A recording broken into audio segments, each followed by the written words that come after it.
Friends, இந்த வாய்ப்பை எடுக்கும்போது ஒரு ஹோம் மேக்கர் மார்க்கெட்டிங் பற்றின எந்த எக்ஸ்பீரியன்ஸுமே எனக்கு கிடையாது. 20 ரூபாயில் என்னோட வருமானம் ஸ்டார்ட் ஆச்சு. படிப்படியாக வளர்ந்து, ஏன்னா வாழ்க்கை எப்பவுமே ஒரே மாதிரி போகாது இல்லையா. வாழ்க்கையில் ஒரு பெரிய அடி என் குழந்தைக்கு நடந்தது.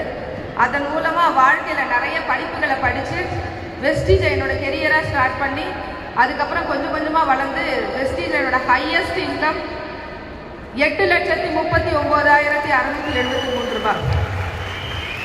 அது மட்டும் இல்லை, கார் அப்படின்றது பசங்க நம்மளை கூட்டு போவாங்கன்னு நினைக்கிற அம்மாக்கள் மத்தியில் இன்னைக்கு ஒரு கார் இல்லை, 2 கார் இல்லை, 3 கார்கள்.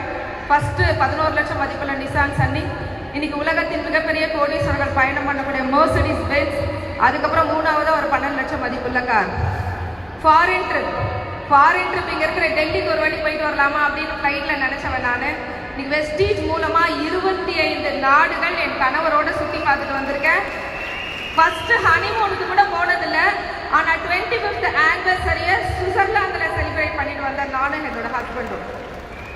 ஃப்ரெண்ட்ஸ், லேடிஸ் பொறுத்த வரைக்கும் ஒரே ஒரு விஷயந்தான், இவங்களோட மனைவி, இவங்களோட அம்மா, இவங்களோட பொண்ணு அப்படின்னு சொல்லி தான் நிறைய லேடிஸ்க்கு பேர் கிடைக்கும். கரெக்டாக நெட்வொர்க் மார்க்கெட்டிங்கில் மட்டும்தான் உங்கள் பேரை சொல்லி உங்களுக்கான ஒரு மிகப்பெரிய அங்கீகாரம் கிடைக்கும்.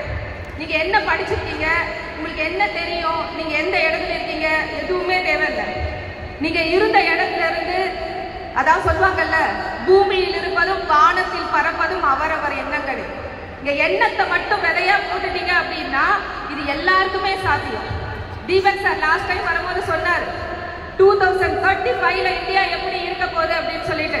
நம்ம பசங்களெல்லாம் பெருசாக படிக்க வச்சுக்கிட்டு இருக்கோம், பெரிய விஷயங்கள் வச்சுருக்கோம் அவங்களுக்கெல்லாம். ஒரு அம்மாவும் நினைச்சா, ஏன்னா அப்பாவுக்கு உழைக்கிறது கடமை, ஆனால் அம்மாவு தான் பிள்ளைகளோட மனசை புரிஞ்சவங்க.